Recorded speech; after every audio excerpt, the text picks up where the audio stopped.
Parece inverno europeu. Mas estas imagens foram registradas na semana mais gelada da última década no Brasil. A neve mudou o cenário em 120 cidades do Paraná, Santa Catarina e Rio Grande do Sul. Em todos os cantos da cidade já é possível ver o acúmulo de neve. A massa de ar frio fez a temperatura chegar a inéditos 14 graus em Rio Branco, no Acre. No centro-oeste, onde é difícil suportar o calor, os termômetros marcaram apenas 4 graus em Campo Grande, no Mato Grosso do Sul. E como explicar os 9 graus registrados em Cuiabá? O que será que acontece com o planeta Terra? Frio e calor. Tempestades e secas. Aos poucos sentimos que algo está diferente. Um calor infernal na Europa. Neve em regiões que nunca foram tão geladas. O Monte Kilimanjaro na África era assim. Agora, imagens de satélite mostram as transformações. O vai e vem do clima gera dúvidas na população. Eu sempre levo uma blusinha, né, quando eu saio. Porque à tarde pode também cair a temperatura, né, pode garoar, tudo. Então você já está prevenido. A gente fica resfriado, a rinite ataca muito, né? Pesquisas científicas dizem que há um aquecimento global provocado pelo homem. Mas um cientista brasileiro vai contra todas as teses. Para falar sobre as mudanças climáticas no planeta, o Canal Livre recebe o cientista Luiz Carlos Molion. Formado em física, Molion possui PhD em meteorologia e é pós-doutorado em hidrologia de florestas pela Universidade de Wellington, na Inglaterra. Ele afirma que o aquecimento global provocado pelo homem nunca existiu e que isso é um discurso de países desenvolvidos que tem por objetivo apenas o interesse econômico.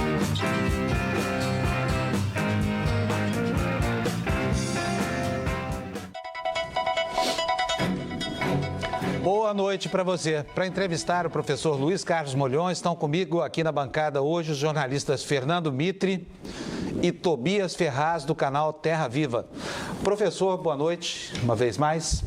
Olha, na véspera da Conferência do Clima, o senhor teve uma antevisão e acabou acertando o que o senhor tinha dito. As duas principais bandeiras foram derrotadas, que foi a constituição daquela Agência Internacional do Clima e a constituição do Fundo de 30 bilhões. Mas agora há pouco nós acabamos de atingir o número cabalístico de 400 partes por milhão de carbono na atmosfera. Afinal de contas, o revés é só no campo político ou nós estamos mesmo caminhando para um período de contaminação e aquecimento da atmosfera? Boa noite, Fábio. Boa noite, Mitre, Tobias, telespectadores. Bom, realmente a gente atingiu a marca de 400 ppm, 400 partes por milhão de CO2 na atmosfera. Só que se você olhar esses últimos 16 anos, desde 1997, até o serviço meteorológico inglês, que sempre foi extremo defensor do aquecimento global produzido pelo homem, confessou que a temperatura está estável. Então, nesse meio tempo, nesses 16 anos, o CO2 aumentou em 8% a sua concentração e a temperatura não respondeu a isso. Então, se nós temos variabilidades, como a gente observa, variabilidades naturais, de 25 a 30 anos de aquecimento, 16 anos de estabilidade já é praticamente metade desse período. E os jornais ingleses, por exemplo, The Economist, que é um jornal muito importante, mostrou em 30 de março que as projeções do IPCC feitas em 90 e 95 já deveriam termos temperaturas de 1 grau a 1,5 graus superior a que estamos tendo. Então o jornal questionava isso, ou seja, os modelos de clima estão errados. E o que aconteceu então com os recursos que foram empregados para diminuir as emissões e toda essa política pública desenvolvida na Inglaterra, por exemplo, e na Europa de maneira geral, por exemplo, com relação às energias renováveis, alternativas, como vento e energia solar, todos esses recursos que foram colocados nisso. Como é que fica, né? O problema também com relação ao mercado de emissões de carbono, que também a notícia do The Economist, dia 16 de abril, o Parlamento Europeu votou contra os subsídios, continuar os subsídios a esse mercado, que chegou a ter a tonelada de carbono a 40 euros. E que na data... Quer dizer, o senhor está dizendo que a teoria do aquecimento tem freguês. Quer dizer, tem muita gente que ganha dinheiro com isso, tem muito dinheiro aplicado aí e uma expectativa grande, que agora começa a ser revertida porque não se comprova aquilo que se dizia antes. É isso que o senhor quer dizer? Exatamente. A União de Banco Suíço, o UBS, Mitri, no seu relatório aos clientes no final do ano passado, mostrou que a comunidade europeia, no mercado de carbono, perdeu 287 bilhões de dólares. E você vê, e quais foram os resultados? Em termos de concentração de CO2, aumentou 8%, mas a temperatura... Aliás, já não existe mais a Bolsa de Carbono de Washington, não é isso? A de Nova York existe. A de Chicago já fechou. Chicago, aliás, já fechou no ano passado. Mas o senhor estava dizendo o seguinte: aumenta a emissão de CO2 e, no entanto, a temperatura continua a mesma. Logo, o CO2 não é o vilão que todo mundo diz. Certamente. É isso que o senhor quer dizer. Porque se você for olhar fisicamente o que está acontecendo, uma molécula de CO2, que é composta de 2 oxigênios e um carbono no centro, ela, para absorver a radiação infravermelha, tem que ter um comprimento de onda que faz a molécula entrar em ressonância. Quando ela entra em ressonância, ou ela vibra ou roda. E quando ela vibra ou roda, isso é movimento mecânico. Ela se choca com as outras 2.600 moléculas de nitrogênio e oxigênio que existem em volta dela e transfere energia por atrito ou por choque na forma de calor. Então ela não reemite. Então é por isso que você pode aumentar as concentrações de CO2 na atmosfera, que não vai haver absolutamente impacto mensurável nenhum na temperatura. Agora as plantas vão agradecer. Professor, antes da gente falar das plantas, como foi mostrado no VT, né, o Kilimanjaro perdendo a sua geleira, perdeu uma parte significativa da sua geleira. Os Andes também, a gente está vivendo esse fenômeno. No Oceano Atlântico, aqui no Brasil, a morte dos corais. E isso é por causa do aquecimento, não é? Não tem nada a ver, absolutamente. Ao contrário, os dados já mostram que a parte superior da atmosfera, 6 quilômetros a 10, 12 quilômetros, na realidade está se resfriando. E com uma atmosfera mais fria, você tem menos umidade. Portanto, a chance de formar neve diminui. Mas por que reduziu, então, aquela geleira do Kilimanjaro? Ali só pode ser porque esquentou. Porque esfriou e diminuiu, não é possível. Não, pode ser devido à radiação solar direta. Porque se, por exemplo, reduz a umidade na atmosfera superior, a formação de nuvens é menor. Então entra mais radiação localmente. Professor, só para que as pessoas entendam, por que reduz a umidade? É porque esfria mais, a umidade fica menor, é isso? Isso. É como a frente fria, a frente quente, é isso? A capacidade da atmosfera em reter umidade é diretamente proporcional à temperatura. Se aumenta a temperatura, cabe mais vapor d'água, mais umidade no ar.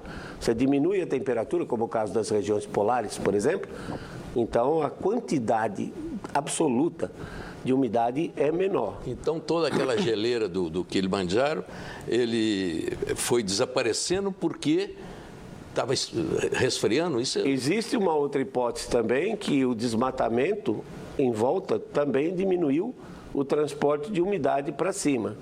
Mas o fato é o seguinte, que as neves do Kilimanjaro, elas já começaram a se recuperar. E elas estão crescendo novamente. Há algum tempo teve uma gritaria aí, especialmente na internet, havia uma fundamentação, eu mesmo fui pesquisar isso no site do NOAA, nos Estados Unidos. A gritaria era que as geleiras do hemisfério norte, a calota polar do hemisfério norte diminuiu muito esse ano.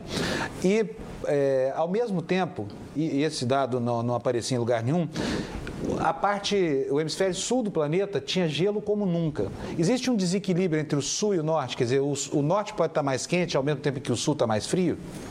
Esse é um fato interessante, né? Porque se o aquecimento é global, devia derreter no Ártico e na Antártica também. O que acontece é que o derretimento do gelo flutuante do Ártico, ele é periódico. Ele ocorre a cada 70 anos, nós temos registro disso. Nós temos registro de expedições que foram enviadas na década de 20, 1923, 26, para ver o que estava acontecendo com o Ártico. O que acontece é que há períodos em que as correntes marinhas, elas transportam mais calor dos trópicos em direção aos polos. E era o que está acontecendo agora, ligado a um ciclo lunar de 18,6 anos, que é chamado ciclo nodal lunar, que envolve a variação do plano da órbita da Lua com relação ao equador terrestre. Quando esse plano está bem inclinado, cerca de 29 graus, ele cria uma diferença de altura no oceano, acelera ligeiramente as correntes marinhas, que elas levam mais calor em direção ao polo. Aí a água mais quente, 0,5 graus, 0,6 graus, entra por debaixo do gelo flutuante, derrete a parte submersa. E a parte submersa, ao derreter, então ela não consegue manter o peso da parte aérea. E, além disso, Fábio, se você pode fazer um experimento em casa, você enche um copo d'água e coloca um cubo de gelo dentro dele. No momento que você coloca, 9 décimos daquele cubo vai afundar e vai derramar um pouquinho de água. Mas depois você vai ver que o gelo que está flutuando, quando ele derreter totalmente, o copo não vai transbordar. O que significa que gelo flutuante não altera nível do mar. Então, todo esse terrorismo que nível do mar vai subir de 60 centímetros, o Al Gore disse que vai subir de 6 metros até o ano 2100, não tem fundamento científico. Agora, as correntes marítimas estão ficando mais frias. Como é que se mede isso? Porque tem aquelas boias, né? Agora, as boias têm uma profundidade limitada, elas não chegam até lá embaixo.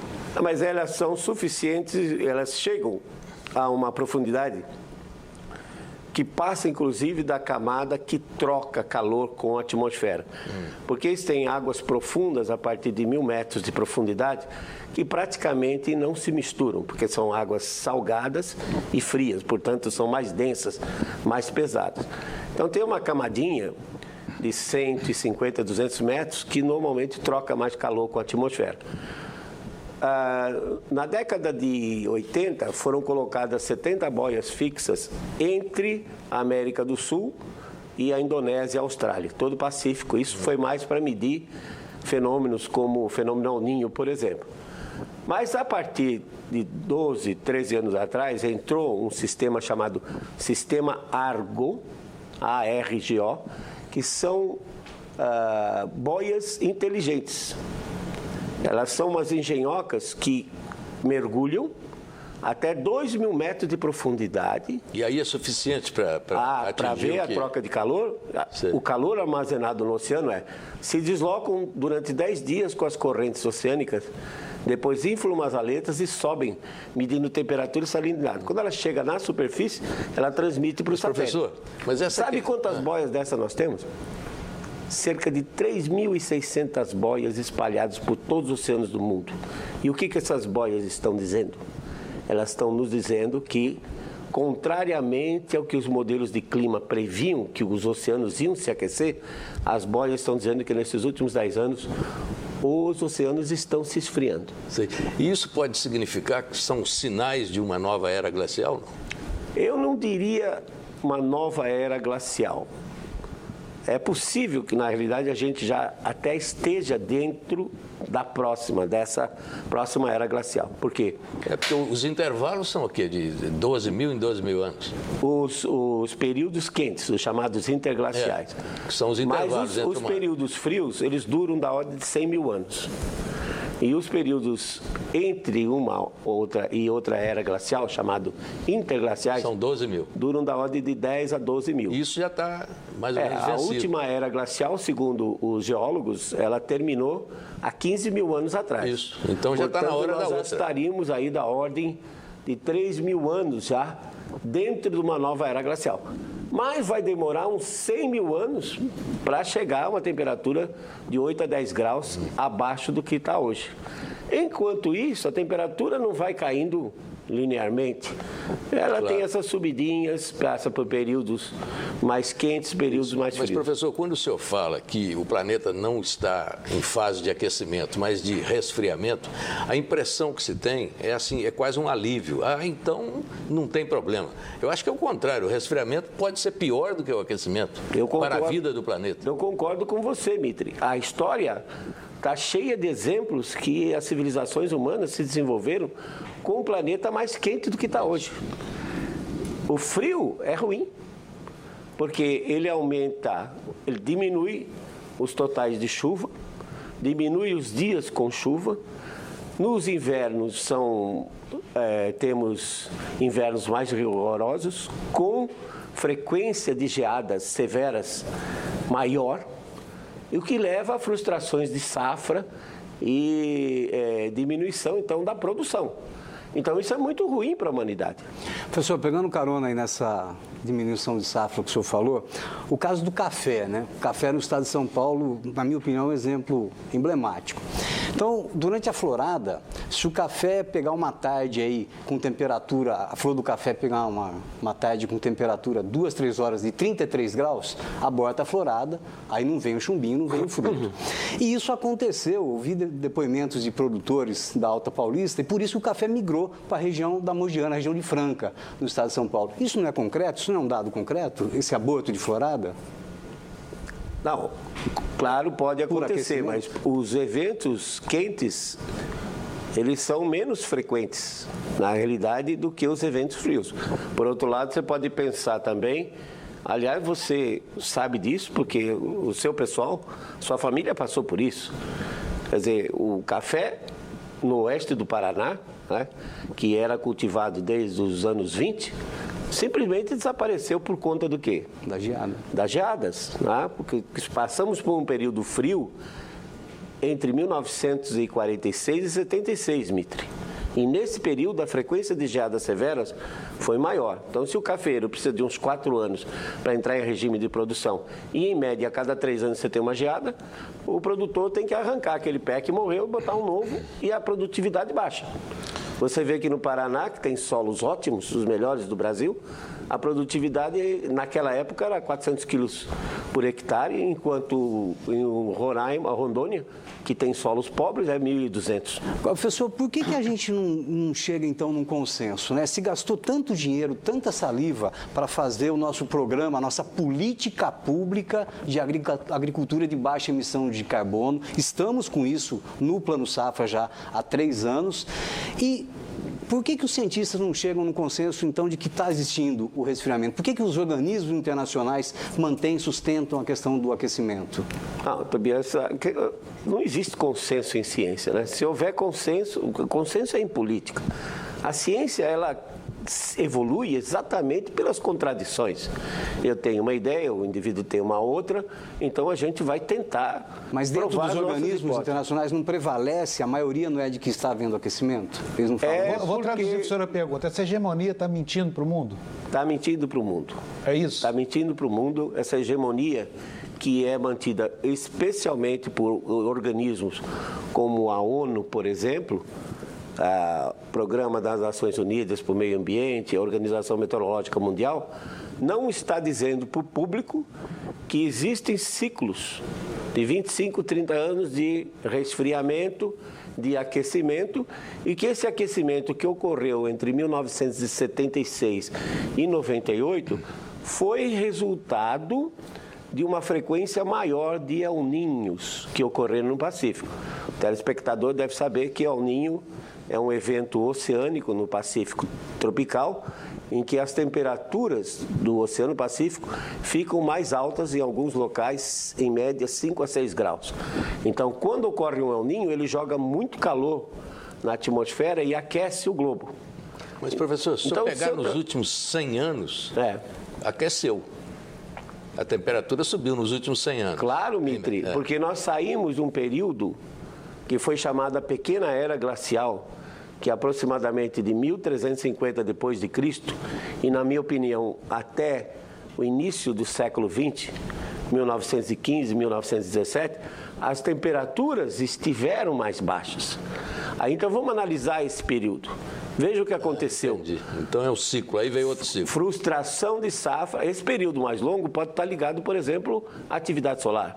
Frustração de safra durante esse período levou à miséria, a um aumento de doenças, de pestes na Europa, e o povo estava com fome.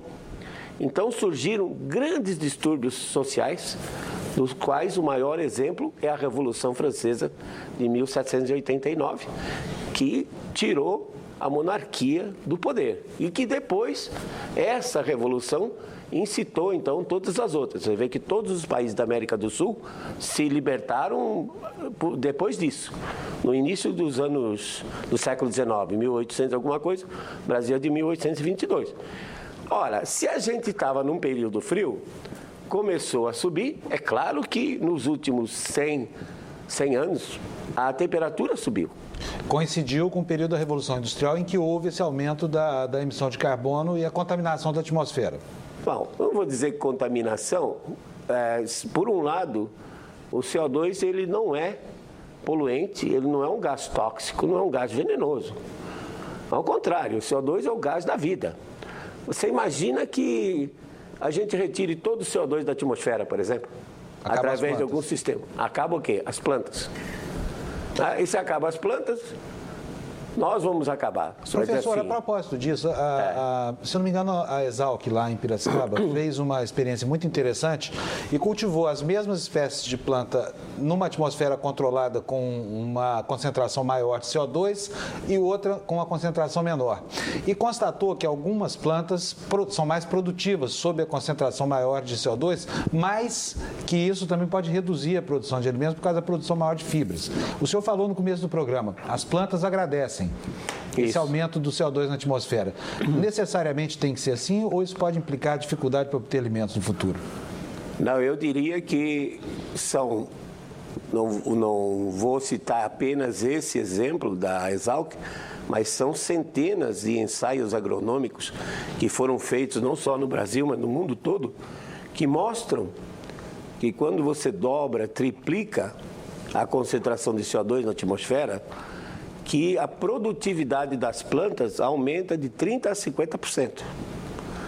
E interessante que os estudos paleontológicos mostram que nos períodos em que a Terra teve mais CO2, por exemplo, 150 milhões de anos atrás, 200 milhões de anos atrás, a concentração de CO2, isso medida na composição das rochas, era da ordem de 8 a 10 vezes o que nós temos hoje. Da ordem de 4.000 ppm. E o que eles encontraram foram folhas fósseis que tinham um número de estômatos, ou seja, a abertura na folha, um número reduzido. O que implica que as espécies eram mais eficientes. Porque como tinha mais CO2... Por que tinha mais CO2? Variabilidade natural. Quer dizer, o planeta começou com muitos gases, inclusive... já no vulcão em atividade. Isso. Você tinha, por exemplo, 2 bilhões de anos atrás, a Terra era uma terra vulcânica, né? Ela estava se formando e tinha muito mais CO2 na atmosfera durante esse período. Aliás, eu queria que você dissesse, ao tempo em que a vida começou no planeta, como era a atmosfera? Era como hoje ou houve algum fator que fez com que esse CO2 e o carbonato de cálcio se juntassem e decantassem na superfície? Não, existe, ao longo do registro desses últimos 700 milhões em que apareceram as plantas, existem registros de períodos com mais CO2 E existem períodos em que o CO2 caiu aos mesmos níveis do que nós temos hoje. As plantas, elas param de funcionar quando o CO2 chega a 150 partes por milhão. Hoje nós estamos com 400. Então nós estamos num limite muito baixo. A produtividade vegetal, por exemplo, durante o Jurássico Superior, onde existiam os dinossauros, era muito maior do que hoje, porque tinha muito mais CO2. Então há uma variação que muitas vezes está ligada principalmente à temperatura dos oceanos. Tem que lembrar que os oceanos cobrem 71% desse planeta. Então o que acontece? Quando as águas esfriam, os oceanos retiram carbono da atmosfera. É o mesmo princípio que você vê numa bebida gaseificada, num refrigerante. Se você abre o refrigerante, ele está frio, você vê aquelas bolinhas de gás subindo. Mas se você não bebe e deixa ele lá, ele se aquece, ele expulsa o gás. Mas, professor, como foi que o CO2 virou vilão? A partir de que momento? Isso é uma pergunta muito interessante, Mitri. Eu não sei, eu tenho assim uma ideia, uma especulação, porque coincide com aquele primeiro choque do petróleo em 1973. 73, nos anos 70. Em que o petróleo... Que foi a partir dali que começou essa ideologia, digamos assim. O petróleo, ele custava $3 o barril, naquela época. E por uma coincidência incrível, o Oceano Pacífico estava frio até metade de 1976, depois ele virou rapidamente para quente.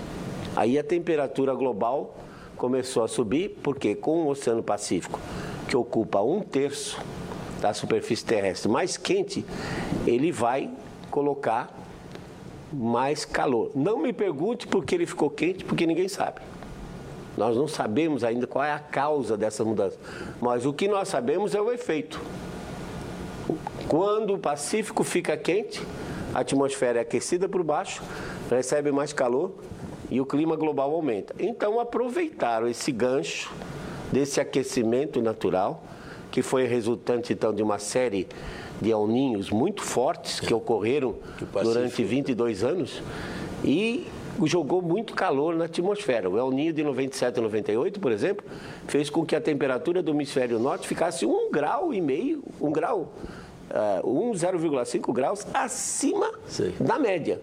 Aí aproveitaram esse gancho para dizer que era o CO2, a queima de combustíveis fósseis. Agora... Eu lembro também, só concluindo, que assisti palestras nesse período de 74, 75, onde os especialistas diziam que 60% do petróleo existente já tinha sido consumido e que o que restava não ia chegar. Isso eu lembro. Lembra disso, né? Claro. Até o ano 2000. Escrevi sobre isso. Você escreveu sobre isso. Claro. Então, eu acho que aliado preço baixo e aliado ao temor de faltar energia, particularmente nos países desenvolvidos, em particular ainda mais nos Estados Unidos, aí resolveram inventar essa historinha que o CO2 que sai do petróleo aquece o globo. Mas aí tem uma questão, que é o seguinte, as emissões globais ficam em torno de 200 bilhões ano, uma coisa assim? Naturais, Naturais, 200 bilhões ano. Desse conjunto, parece que 6% no máximo, 3 bilhões, são emissões que nascem da ação humana. 3%, 7 bilhões. 7 bilhões. Isso. 7 bilhões. Isso. Dentro de 200 bilhões. Isso. Isso não convence ninguém. Então, como é que, com essa relação entre 7 bilhões e 200 bilhões, pode ter nascido esse argumento de que o homem está destruindo o planeta e está provocando o aquecimento? A diferença de números é brutal. O que 7 bilhões significa dentro de 200 bilhões? Quase nada. O clima é complexo exatamente porque ele tem essa variabilidade natural. Então, se alguém lança a hipótese, por exemplo, conhecimento de que o Pacífico tinha essa oscilação. Se sabe-se que terminou o período frio, então claramente se esperava da ordem de 25 anos de aquecimento. Aí então começam a dizer para a população, e a mídia leva isso muito bem, que o planeta está se aquecendo. Ao mesmo tempo, a população se aglomera em grandes centros urbanos, que normalmente já tem a temperatura 5, 6 graus acima da região vegetada. Então, o cidadão tem a impressão de que o clima global está se aquecendo, quando na realidade é o clima urbano, que é um efeito local apenas, não se propaga globalmente, é que está aquecendo. Mas como ele vive na cidade, a percepção dele é que a temperatura está aumentando. Então fica fácil vender para o cidadão essa ideia. Vou fazer aqui um pequeno intervalo comercial, já vou antecipar, professor, uma pergunta que muita gente está se fazendo. Mas e os tsunamis? E os terremotos? O que isso tem a ver com o aquecimento global? Daqui a pouquinho a gente volta para tentar entender esse assunto. Até já.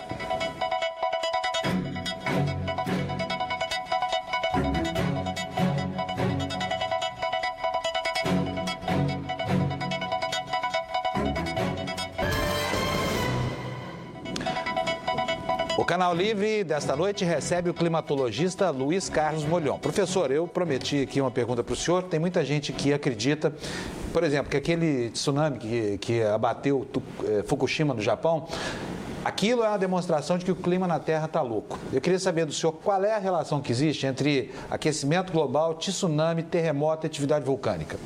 Bom, em princípio, nenhuma, né? Porque tsunamis, terremotos sempre ocorreram, inclusive, durante períodos frios. Mas, por outro lado, pode estar relacionado com a atividade solar. O Sol, quando entra num período de baixa atividade, como está agora, a partir de dezembro de 2008 até o ano 2030, 2032, o campo magnético dele enfraquece. Nós não sabemos como a interação do campo magnético do Sol com o da Terra pode mexer nas chamadas placas tectônicas, que são as que provocam. Mas em termos de mudança de clima, a energia que se tem no sistema climático é muito pequena para produzir qualquer coisa. Vou aproveitar aqui essa oportunidade. A nossa produção foi às ruas para ouvir as dúvidas das pessoas comuns. Então, nós vamos agora tratar dessas dúvidas que a gente recolheu nas ruas. Eu gostaria de saber quais são as causas desse resfriamento, né? O que está levando a esse resfriamento que está sendo questionado? Quais são as melhores medidas que a gente pode ter individualmente? Porque se a gente for esperar governos, essas coisas, não acontece mais individualmente de melhorar a vida do nosso planetinha aqui. Bom, a primeira pergunta é interessante e ela está associada aos dois grandes controladores do clima global, que é o Sol, que ele tem um período de cerca de 90 a 100 anos, em que a cada início de século ele entra no mínimo de atividade e produz menos energia. Como ele é a fonte primária de energia, então produzindo menos energia pode auxiliar no resfriamento. E os oceanos, como eu disse, com esse sistema Argo de boias, ele está mostrando claramente que nesses últimos anos está havendo um resfriamento. Os oceanos e o Sol controlam o clima, então se os dois forem para a menor produção de energia e resfriamento dos oceanos, nós vamos ter um clima semelhante ao período de 1946 a 1976, em que houve um ligeiro resfriamento global, porém com invernos rigorosos. E, na realidade, com relação ao clima que essa senhora colocou, nós não podemos fazer nada. O que nós podemos fazer é o seguinte: o homem tem grande capacidade de destruir o seu meio ambiente, o ambiente que ele vive. Então, tudo que vier para conservação ambiental, como reciclagem de material, iluminação com baixo consumo de energia, eletrodomésticos, parar o desmatamento, conservar solo, tudo isso é muito bem-vindo para a conservação ambiental e para que a humanidade, a espécie humana, continue vivendo no planeta. Agora, isso é independente. Se esfriar, tem que haver conservação ambiental e se aquecer também tem. Então, cada um pode ajudar na conservação ambiental, porém não pode mudar o clima do globo. Professor, e o desafio da humanidade diante da produção de energia, da necessidade de energia. Como é que o senhor acha que nós estamos nesse momento? Nós estamos bem situados? Isso é um problema, né, Mitri? Porque você tem 47 países no mundo que tem o Índice de Desenvolvimento Humano, o IDH, que é considerado bom. E faltam os outros 160 ainda, inclusive o Brasil inserido nisso aí. Então, a energia elétrica, ela é de fundamental importância para o desenvolvimento. E 80% da matriz energética mundial depende dos substâncias, dos combustíveis fósseis, como carvão mineral e o petróleo. Que, aliás, agora tem aí um concorrente na Praça do Petróleo, né? Um concorrente do petróleo, que é o gás chamado gás de xisto. Parece que não é bem esse o nome. Sim, porque... Isso aí é uma ameaça ao mercado do petróleo. Os geólogos não gostam dessa palavra xisto, porque xisto é uma formação rochosa diferente. Eles chamam esse gás que existe em rocha porosa, essa rocha eles chamam de folhelho. Eu sei que é difícil pronunciar, folhelho, mas é a palavra correta. Folhelho. Sim, realmente os Estados Unidos estão explorando isso. Eles fazem um poço na vertical e depois colocam na camada de folhelho onde está o gás, colocam um tubo na horizontal e exploram a camada ao longo dela. Com isso, eles baratearam o custo violentamente, enquanto eles medem a energia por mega-BTU. O mega-BTU custava, alguns anos atrás, da ordem de...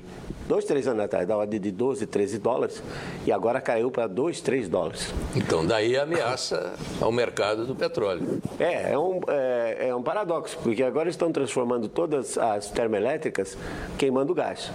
Deixa de queimar petróleo, polui menos, ou seja, joga menos material particulado e menos CO2. Por outro lado, eles estão prometendo, eles têm uma reserva, Mitri, que é a segunda maior reserva do mundo, que em termos energéticos é equivalente a 3 Arábia Saudita. Então, eles estão explorando isso. O impacto ambiental é terrível. É terrível, porque expulsam o metano e o metano contamina o lençol freático e contamina as águas superficiais. Mas, barateando o custo, então, da energia, eles estão gerando aí megawatt-hora a 35 dólares aproximadamente. Barateando o custo de energia, o que eles estão fazendo?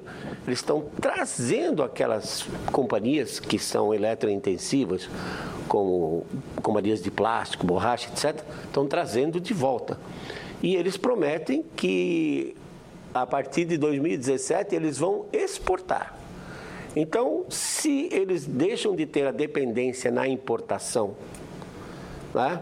Primeiro, eu acho que o preço do petróleo, nesses próximos anos, não vai sustentar em torno de 100 dólares o barril. Eu acho que deve cair.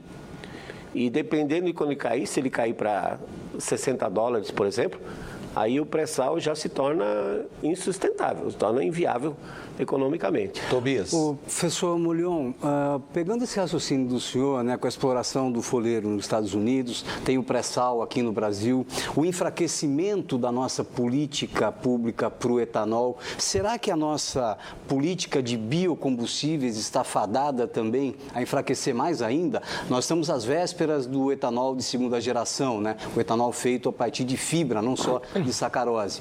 A gente deve ter isso já operando industrialmente daqui 4 ou 5 anos, usinas fazendo o etanol de segunda geração. Será que vai perder essa força do Brasil? Como dizia o professor Bautista Vidal, né? Com esse reator ligado o ano todo aqui, nós somos a civilização da biomassa, isso vai por água abaixo? Essa é uma grande preocupação, Tobias.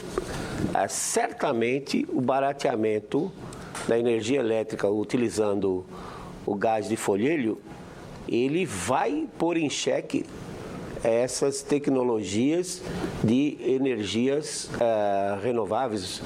O milho para o etanol dos americanos, por exemplo? Por exemplo, eu estou falando de eólica e estou falando de solar, que então elas se tornam inviáveis economicamente em função dessa nova fonte de energia. Mas tem um limite aí que é a questão da poluição. Quer dizer, uma hora alguém vai parar com isso, né? E da finitude dos recursos naturais também. Mas se eu queimo gás, eu reduzo o material particulado, que é um dos grandes problemas.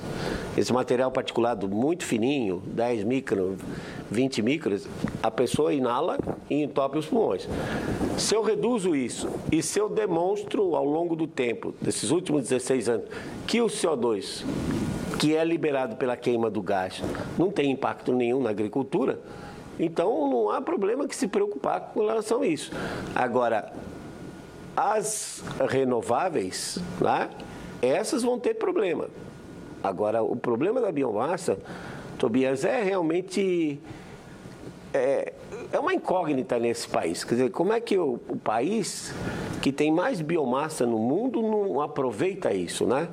Então, vai depender das políticas públicas. Mas, Panucci, só quero dizer o seguinte, eu estava me referindo ao gás, esse de xisto, que não é de xisto, porque ele é muito poluente, é isso que eu estou dizendo. Ele é econômico, mas eu acho que vai ter um limite aí, uma hora alguém vai parar. Não, quando ele queima, ele tem menos poluição do que uma termoelétrica a carvão ou a petróleo. Mas até chegar na queima dele. Bom, mas aí é diferente. Você está falando do impacto ambiental que ele tem ambiental. Na produção. Na produção, no solo e na contaminação das águas superficiais e lençol freático. Das águas. Professor, deixa eu aproveitar aqui. Em algum ponto pode ser que exista uma mudança na legislação americana que diminua ou impeça mesmo a exploração. Nesse momento eles não estão preocupados? Nesse momento não, estão a toda produzindo, distribuindo para todo o país e barateando o custo da energia elétrica. Eu quero mostrar o que acontece na Europa, que é o contrário do que acontece nos Estados Unidos. Enquanto os Estados Unidos optam por esse caminho, né, da extração do xisto, como é que é o nome do que o senhor falou? Folhelho. Não dou conta. Mas enfim, a União Europeia investe pesadíssimo. Em inglês é shale gas. Shale gas. Muito bem. Então, continuando aqui, a União Europeia está investindo pesado em fontes alternativas de energia. Nós vamos ter mais informações com a correspondente em Paris, Sônia Blota. Há 10 anos era o Brasil que incentivava a Europa a investir no mercado de biocombustíveis. Hoje, com subsídios de 45 bilhões de reais por ano, o continente já se iguala ao país em consumo.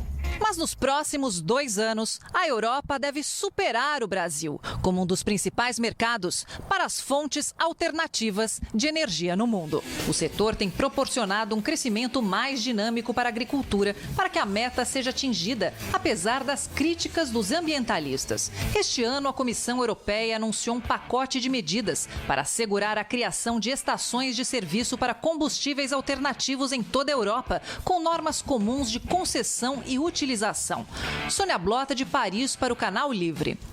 E aí, professor, esse investimento todo lá na Europa, essa filosofia que existe em torno da produção de energia limpa, também tende a se perder por causa da questão estrutural? Bom, em matéria de eólica e solar, sim. Por exemplo, a Alemanha, ela divulgou um relatório no começo desse ano, de 10 anos de funcionamento de aerogeradores, e eles só rodaram 16,3% do tempo. Além do fato de que aerogerador, vento, é totalmente errático. Se o consumo, o pico de energia é das 17 às 20 horas, você não pode programar o vento para essa hora. O vento aparece quando ele quer. Exatamente. Então, não é uma fonte confiável de energia que você passa. Agora, a virada para biocombustíveis é interessante, mas particularmente em países tropicais como o Brasil. E, em particular, eu tenho sempre falado de que, por exemplo, as palmáceas nativas, como Buriti e Macaúba, produzem um óleo de excelente qualidade, cadeia carbônica longa, com grande poder calorífico e são nativas, elas não têm inimigos naturais. Bom, vamos fazer mais um intervalo comercial e a gente volta já para continuar a entrevista com o professor Molhon. Até já.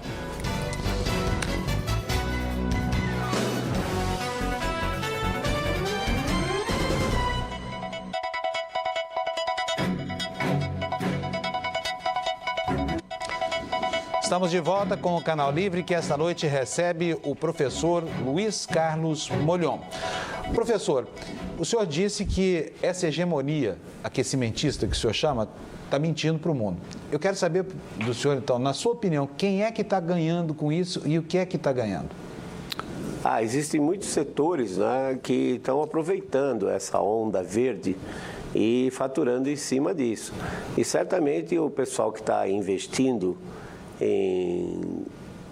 no sistema de comércio de carbono já faturou muito antes de bolsas como a extensão da Bolsa de Chicago acabar e agora essa praticamente sinalizando na Bolsa Europeia de acabar. Então tem muita gente ganhando dinheiro com isso, até as próprias indústrias, como você citou, de fontes renováveis, energias limpas, também aproveitam o momento, né, para se juntar, para poder, então, ganhar mais. Mas, certamente, nós poderíamos até dizer que os próprios produtores de petróleo, as produtoras de petróleo também estão ganhando, porque o petróleo estava a $3 em 1973 e em 1913 está a $100. Quer dizer, em 40 anos, 33%, um fator de 3.300% de aumento. Né? Seria necessário uma onda verde pelo resfriamento agora, professor?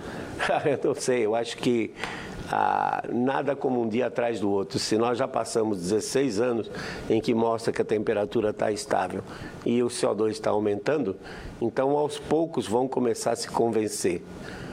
Me surpreendeu muito no início desse ano os jornais ingleses, que sempre foram grandes defensores, passarem a criticar todas as políticas públicas que gastaram muito dinheiro nesse processo de diminuir as emissões. Professor, isso que o senhor falou aí nos jornais ingleses, e eu me lembrei do olho gordo de toda a imprensa internacional sobre a Amazônia, a nossa Amazônia, né?